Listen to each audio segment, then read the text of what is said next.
Hello, good morning, students. So today let us continue with our previous discussion on neutron activation analysis. So previous class we studied about the basic principles of neutron activation analysis. Okay, so in that we have seen what is the fundamental principle on which this technique is based. Okay, so neutron, we need the thermal neutrons, uh, which are bombarded on the targets, as a result of which the target nucleus get excited to their definite characteristic energy levels, nuclear energy levels, where from they make appropriate decays. This decay or disintegration is also characteristic, results in the emission of characteristic gamma ray. These characteristic gamma ray is recorded using suitable instrumentation. Okay, so this was the modality used in neutron activation analysis in a rough scale. Okay, so today we will make a detailed study on the instrumentation aspects of the neutron activation analysis. Okay, so it has different aspects we want to know what are the source of neutron used. So every aspect is elaborate, have a lot of things. Okay, detailed survey, detailed literature is there. But we will be making a very peripheral or superficial discussion from the exam point of view. Okay, every aspect of neutron activation analysis, a lot of things to study. It's a research area essentially. So the first aspect is the source of neutrons. Okay, different sources are used for getting neutrons. We will make a rough study on the different sources of neutrons used. And secondly, the irradiation chamber, because we are dealing with radiations. Okay, highly hazardous, penetrating, non-ionizing radiation, nuclear radiation, or ionizing radiation essentially, because so that may create a lot of adverse effects on the body. So you need specially designed chambers to irradiate the samples. So we will see what are its characteristics, chamber characteristics, and how this is done. How sample is taken into the chamber, how sample is taken back to the chamber. For we use a special type of transportation mechanism. Okay, transportation means how the samples are moved into the chamber and how samples are taken back.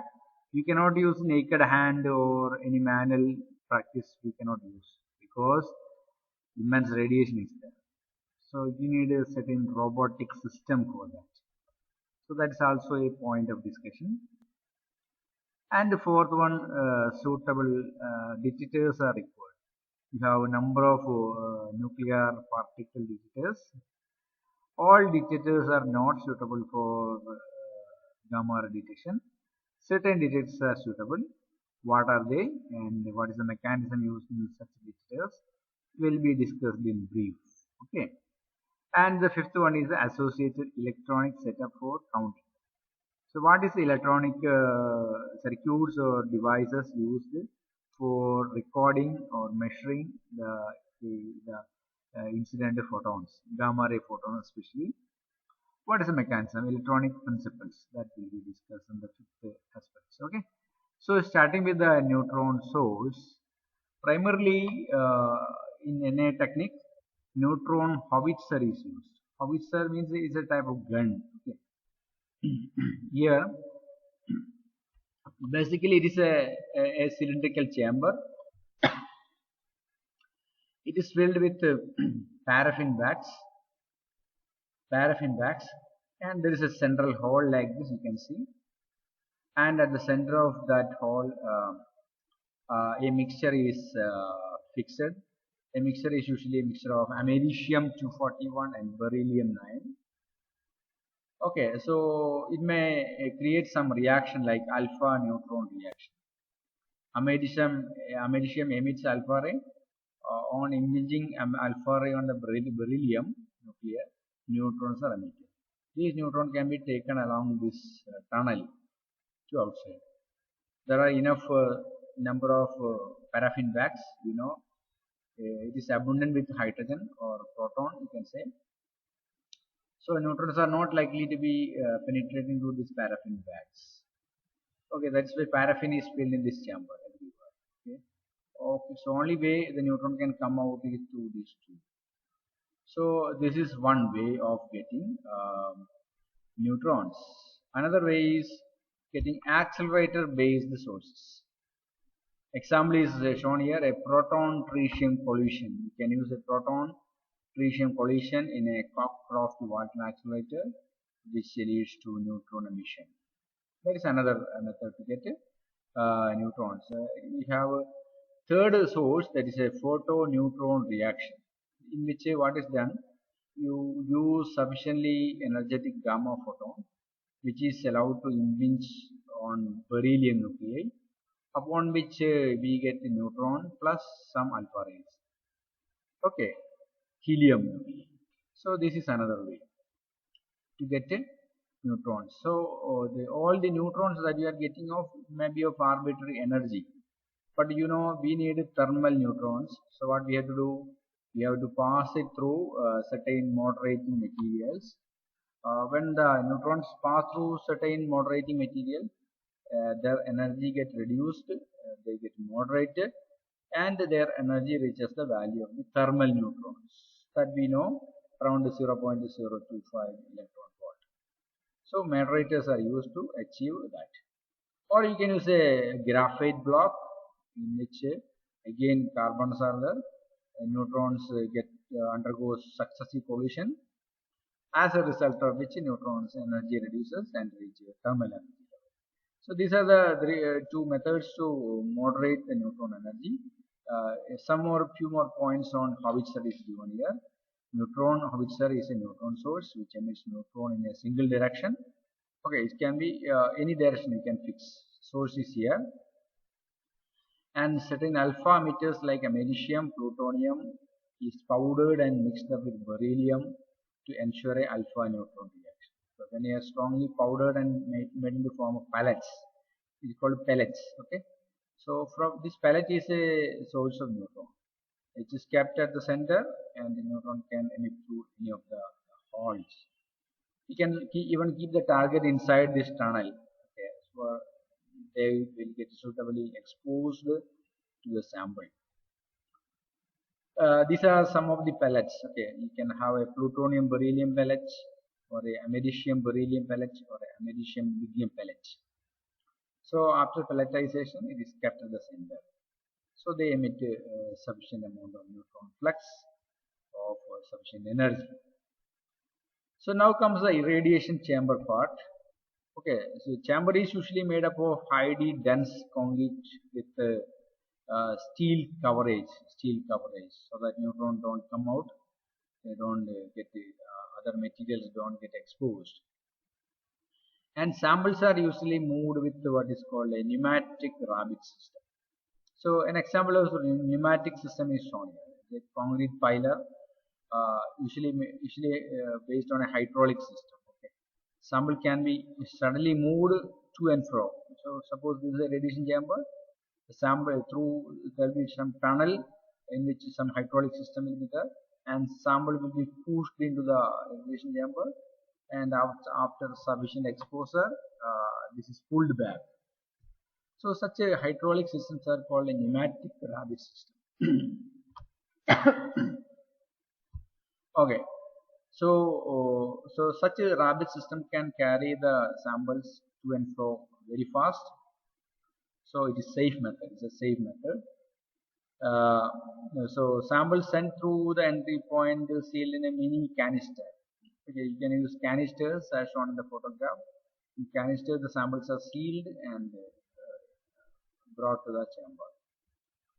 Okay, so inside the chamber, sample get undergoes sufficient neutron flux irradiation. The neutron flux is initially fixed, calibrated. For every sample, the requisite neutron flux. Neutron flux means the number of neutrons crossing through unit area in unit time. Okay, that is called neutron flux. This will be prefixed, and after that it is radiated. Sample is radiated. So every sample need not have the same neutron flux. Required neutron flux may vary from sample to sample. Okay. So now come the detector part. Many type of detectors are used.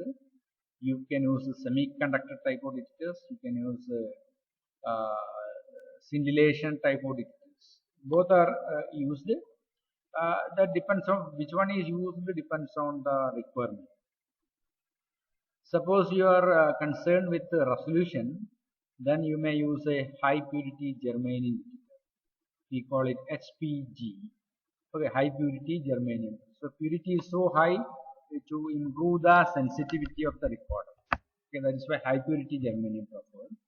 So if resolution is important, resolution means you may identify the element, which element. Whenever you are interested to know the element, identification element, not the quantity. Instead of the presence, you may prefer a high purity germanium detector. It's a semiconductor detector. And suppose you are preferring the quantity of the element present, you may use a scintillation counter. An example is a sodium iodide scintillation counter. Sodium iodide is a paste-like material, a jelly. You can mix it with thallium, so this become active. The working principle of a scintillation counter we will discuss very shortly. Okay. So if counting efficiency is more important, you may prefer a sodium iodide scintillation detector. Okay, so that is okay. So for you, let us see in detail the working principle of a scintillation counter and a high purity germanium detector. Essentially, it contains a circular cylindrical portion like this, a tube-like thing. The left hand, the top part of this is filled with a jelly. This is a sodium iodide jelly mixed with thallium. It's a transparent jelly. Okay. So when radiation impinge on this jelly after emission from the source, okay, you have the sample, you radiate the sample with a neutron, thereby there's an emission of gamma ray. So this gamma ray is allowed to fall on this jelly, and what happens on gamma ray absorption, the jelly emits visible light photons. So that means it scintillates or it shines. It's a very interesting phenomenon. So it glows. So glowing is due to the generation of light photons. So it's a wonderful phenomenon. Gamma is an invisible ray, and gamma ray enter into the jelly, sodium iodide jelly, that emits light. So light is allowed to fall on a photocathode. Photocathode, its role is to create photoelectrons. When light photons strike on the photocathode, photoelectrons are emitted. So the emitted electrons are very less in number. So we need to amplify the emitted electron current. We want to make it in the form of a measurable current. So we use a photo multiplier tube. What is used? A photo multiplier tube. In a photo multiplier tube, when electron impinge on is, there is a electrode called a dynode. These are all dynodes. These are actually convex shaped electrodes. When one electron falls over it, 2, 3, 4 may get ejected. And again, when the 3 electron falls over it, from 9, 12, okay, 24 electron may be ejected. So there is a sort of multiplication. 1 get 3, 3 get 9, 9 get 27, like that. So that is why it's called a photo multiplier. In brief, electron get a multiplier number as it propagates or as it transits from one electrode into another electrode. These electrodes are called dynodes. So finally, when it comes at the end electrode, terminal electrode, there will be sufficiently high current which can be measured. which can be measured in the form of a current pulse. Okay, so current pulse is a measure of the gamma ray incident at the face. Understand? So gamma ray we measured in terms of the pulse, current pulse. So the current pulse can be, it's an analog signal. This can be digitalized, and its amplitude and other parameters can be measured. Okay, this is essentially the working of a simulation counter, and it actually looks like this. So the jelly, the sodium iodide jelly is in fact placed here, and here is your photocathode, and these are your photo multiplier tube featured with the diodes. You can see the diodes here, convex shaped diodes.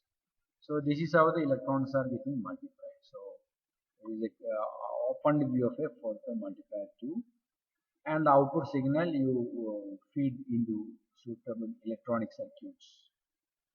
Okay, so it's a very wonderful device working with a lot of physics is involved in the functioning of a photo multiplier tube. In fact, okay. Again, suppose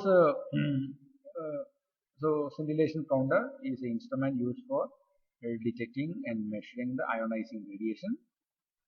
It depends on the excitation effect of incident gamma ray on certain scintillating material, thereby detecting and measuring the amount of emitted light photons.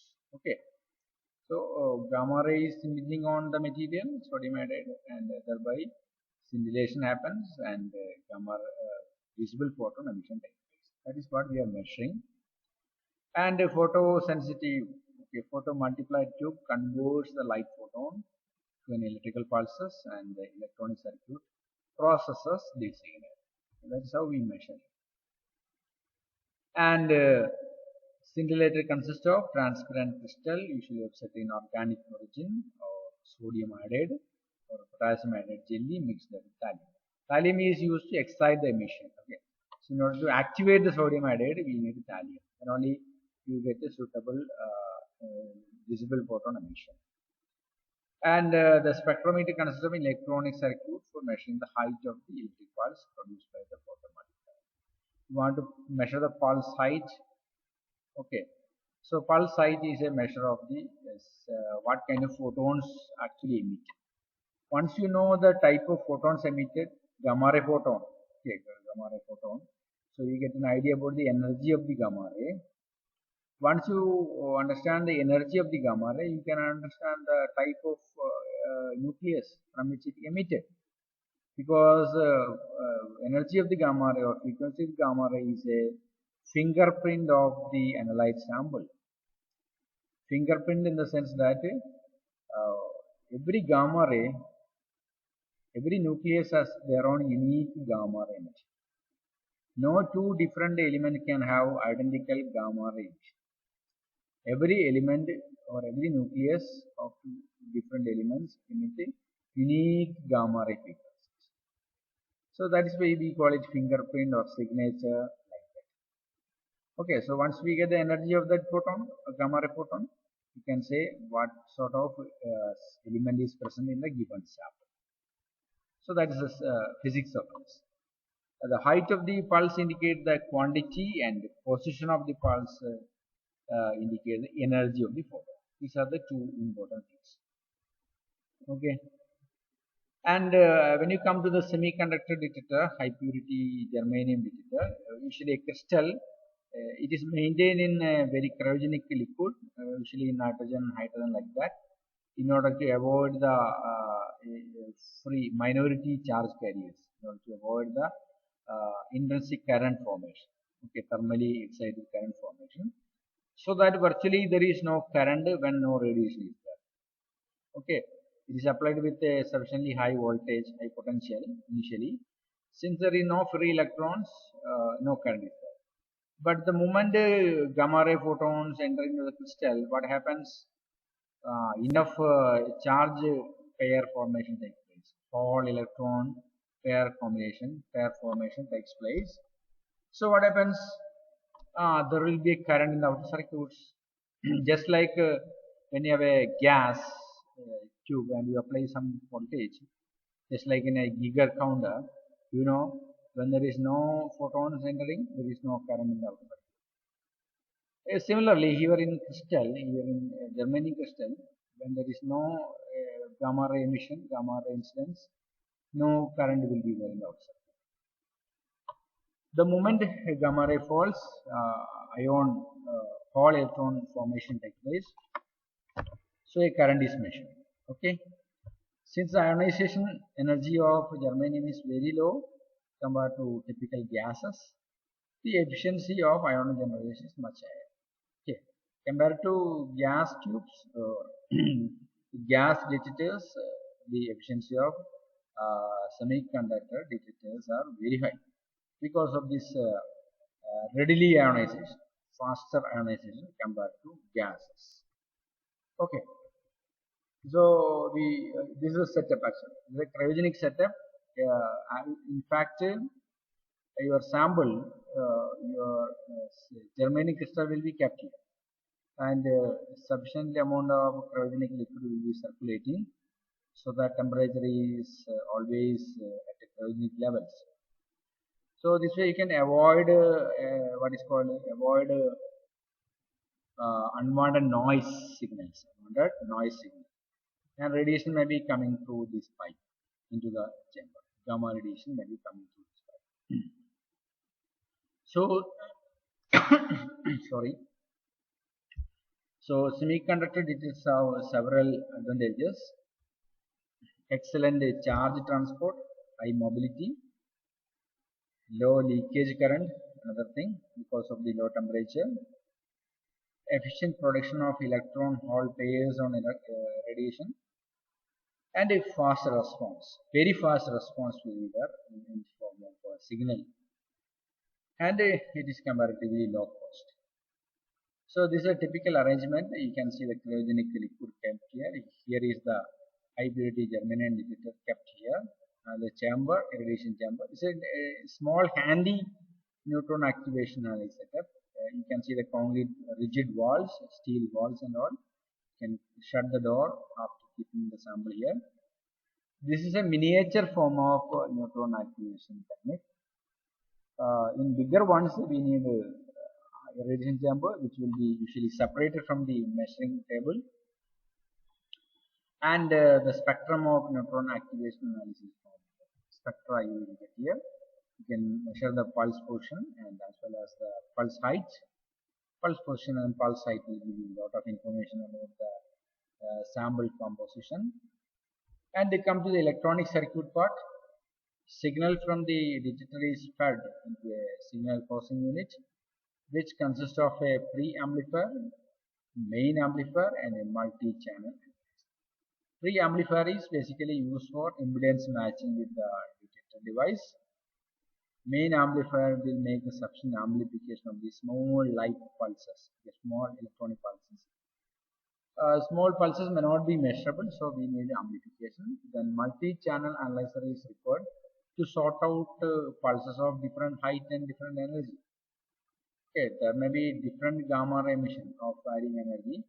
So every gamma ray energy has to be sorted on a scale, on a horizontal scale. Okay, that's why we use a multi-channel analyzer. Pulse height spectrum are analyzed by suitable software to yield the energies and flux. Function of the amplifier is setup is to boost the signal to requisite level, and the multi-channel analyzer separate the pulses in accordance with the energies.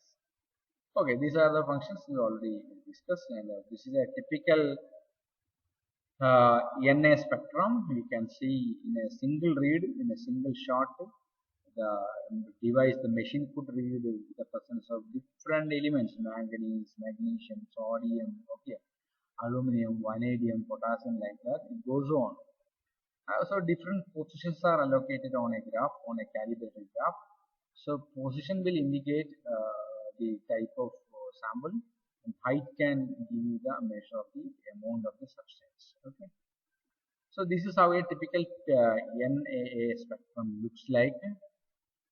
And as you know, many almost 74 nucleus on the periodic table you can identify using neutron activation analysis.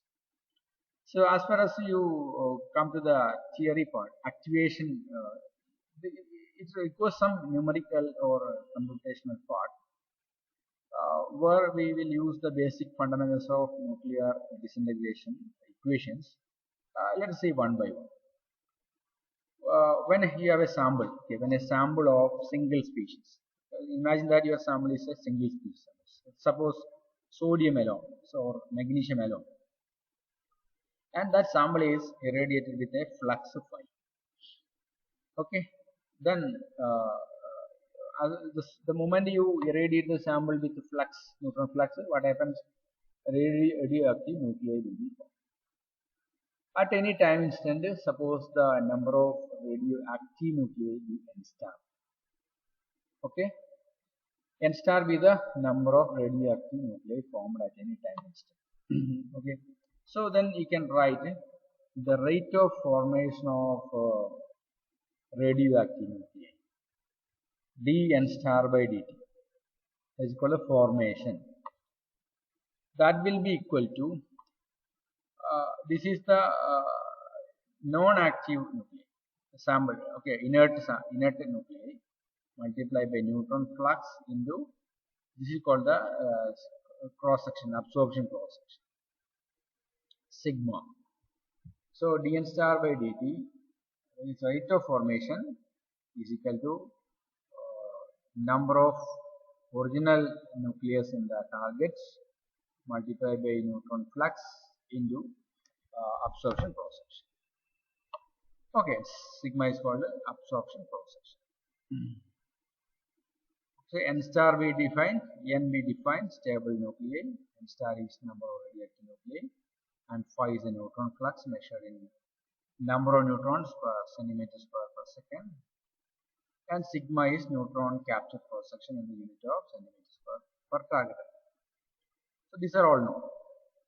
Okay, so there is formation, and as soon as the sample is formed, radioactive nuclei formed, there will be some decay also. Okay, so rate of decay or the rate of disintegration of the nuclei can be written like this.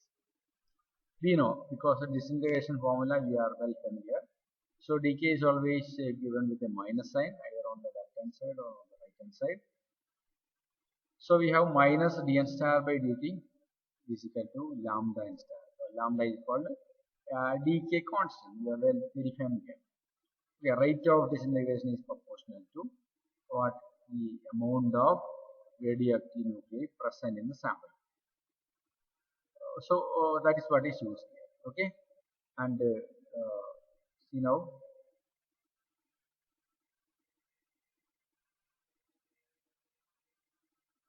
Okay, so we have dn star by dt is equal to lambda n star. Already we have dn star by dt formation is equal to n phi sigma. So there is formation as well as decay. Formation is there and decay is also there.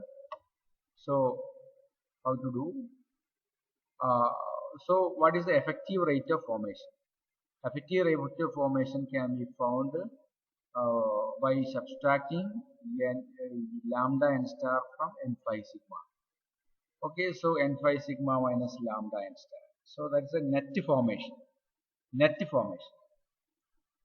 Okay, then activity of the sample will increase with time t.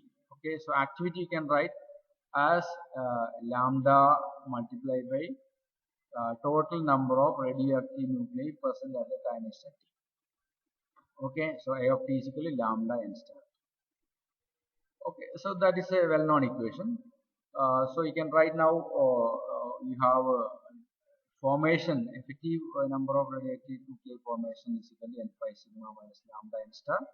So just rearrange it. You bring lambda n star to the left hand side, you have n star by dt plus lambda n star is equal to n phi sigma. Okay, so this is a differential equation. You can solve it. In order to solve this differential equation, you multiply every term with e raised to lambda t. That is what is done. You multiply every term with e raised to lambda t. So when you do that, you can see that you can write it in this form, product rule form. Using the product rule, you can see that the d by dt of this product will be equal to this. This is just a mathematical trick. Okay, that means if you expand this term, you will get this. So you can write in a product rule form d by dt of a raised to lambda t n star, and the right hand side is kept as it is. Okay, then again, in order to solve it, you just integrate it. So we have integral of this term, left hand side term, and on the right hand side again integration 0 to t n phi sigma a raised to lambda t. Okay, on integration what happens? The differential part disappears, and you have a raised to lambda t n star is equal to n phi sigma a raised to lambda t by lambda plus c. Okay, and again that is taken here, and there is a constant. Okay, a different constant part is coming here. That is a usual procedure in solving any differential equation. So you can get the value of c by taking the boundary values or initial conditions. And initial condition, you know, time t at c is equal to 0 and star is equal to 0. There is no formation of radioactive nuclei. So putting this value here, what happens? Okay, we get n star is 0 means left hand side is 0. So n phi sigma a raised to 0 by lambda plus c is equal to 0. Or we get to c is equal to minus n phi sigma by lambda. Okay, so we got the value of this constant. You can input this constant here. Okay, so on inputting this constant minus n phi sigma lambda here, we get what? E raised to lambda t n star is equal to n phi sigma e raised to lambda t by lambda minus n phi sigma by lambda. Okay, so again rearrange for n star is equal to bring a e raised to lambda t here, so you get cancelled and you get this kind of. And now n phi sigma by lambda, n phi sigma by lambda, you can take it outside the bracket. You can have a rearrange the terms. So by taking n phi sigma by lambda outside, you have n star of t is equal to n phi sigma by lambda 1 minus e raised to lambda. So what is the physics of this? Physics of this is that the number of radioactive nuclei present at the time is t. Okay, after radiation, your radiation is going on. Okay, you are going on with the time t. At the tth instant, this is the number of radioactive nuclei present in the sample. Okay, so if time t is the time of radiation, and after radiation, suppose you take the sample outside and keep it for a cooling period. For a while, for a time period, you are keeping the sample outside. We used it in offline analysis. You may be remembering in offline analysis we did TD. Okay, so after a cooling period TD we kept. So then you can write a number of radioactive nuclei left after t plus t. Okay, that much time we have kept outside, so that must be also included. So what happens on the right hand side? You have to include an exponential raised to minus lambda td, because the decay is there. So that much time there is a decay that is included, counted with e raised to minus lambda. So what happens? You get the equation. You have the n star now. This is in fact the n star, the number of radioactive nuclei available now at the time t plus t. Okay, suppose t is 50 second and td is 25 second. So at the 75th second, how many number of radioactive nuclei is available? That is what is this n star. Okay, you understand the physics of this equation. A mere simple mathematics is not of any use. Okay, you understand the physics. So now the theoretical rate, count rate should be this. R is equal to lambda n star omega d eta. Omega is eta is actually the efficiency, counting efficiency of the detector, and omega d is for a solid angle subtended by the detector. Because the entire radiation emitted from the sample cannot be measured, because emission take place around in all the 4 pi steradian solid angle. Okay, so out of which we can measure only radiation coming through a certain definite solid angle. 4 pi in solid angle measurement is not possible for any detector. So we take a measurement on a fixed solid angle value. That is what is shown with omega d, solid angle subtended by the detector at the target center. Okay. So by including the n star in the R equation, we get the theoretical value. So R is measurable, omega d measurable, eta d is already given, phi is known, sigma is known, and this time t and td are all values which we are fixing. So obviously the n can be found. This is the spirit of this equation. Because we are interested in n. Understand? Number of nuclei of analytical interest. So n can be measured in theory. Okay. N can be estimated, not measuring. Because these are measuring. R is measurable, other things are measurable, but n is estimated or calculated from the rest of the values. So that is the spirit of this method, and this is called absolute method. Okay, understand? Absolute method. And there are comparative method also. In comparative method, what is done? You will have a standard reference sample and a unknown sample. Both the reference sample and unknown sample will be mixed, and simultaneously the entire specimen, the mixture of sample and standard is irradiated. Okay, both will emit radiation, its own radiation. So you can make a comparative equation. You can make a comparative equation. Because standard or reference as well as the unknown both will emit radiation. All other parameters are identical for both sample, your efficiency, counting efficiency, omega, solid angle, all other factors. So you can have a comparative equation, and with a simple algebraic form like this can be used to measure the number of unknown sample, number of nuclei of the unknown sample. Understand? But this is not always practical or not always possible. Then we have to depend on the absolute method. Okay. So equation, which equation is suitable, that depends on the situation, or that is on the sample, what kind of sample you are dealing with. Accordingly, you can use absolute method or comparative method. So these are the essential part, and NIR's number of advantages like high sensitivity, even at a micro or picogram, you can measure with accuracy, and minimal sample preparation time. Samples can be very quickly, very easily prepared. Calibration also very easily done, especially for comparative method. We have to do calibration before doing an experiment. And what is calibration? You know, in many experiments we make use of calibration before measurement. It simply means it's standardizing an equipment. Calibration simply means standardizing the equipment for measurement of certain physical quantity.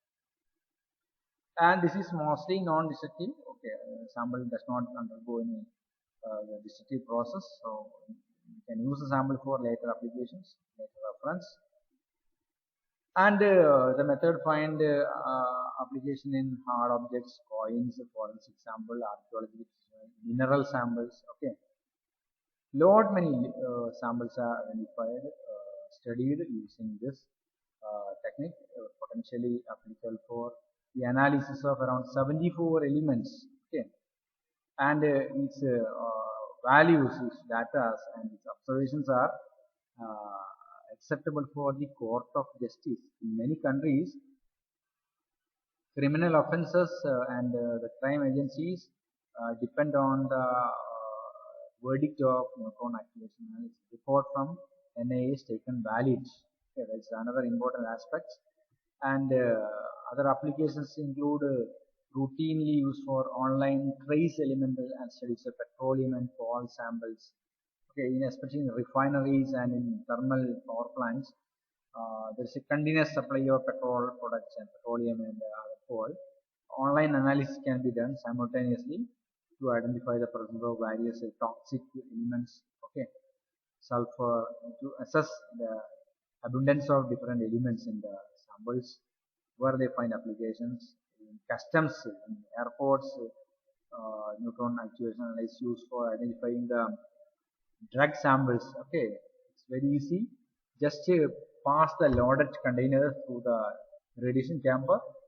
Radiation and counting take place simultaneously. So the checking become very fast. Okay. In semiconductor industries, of course, to identify the doping agents and doping elements, doping concentration. In archaeological studies, we have well discussed it.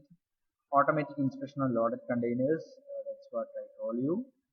And it's a very important thing. High carbon to oxygen ratio is a characteristic of drugs and narcotics. So that is why neutron activation is find application in customs clearance. So here is the assignment for you now, a simple assignment, simple question. Briefly outline the working principle of the scintillation counter used in neutron activation analysis. Just to briefly explain, don't go write too much, or a simple A4 sheet or at least maximum 2 A4 sheet explanation required. You draw a simple rough diagram, give the working principle of the scintillation counter used in neutron activation analysis. Okay. So I hope the ideas are clear, interesting. Hope you enjoyed the session. At least you try to watch the video twice. Okay, then only you will get the entire idea. Try to make your own notes after watching the video. Brief notes which will be useful for your examination. Okay, so with these comments, thank you all of you. Wish you have a nice day. Thank you.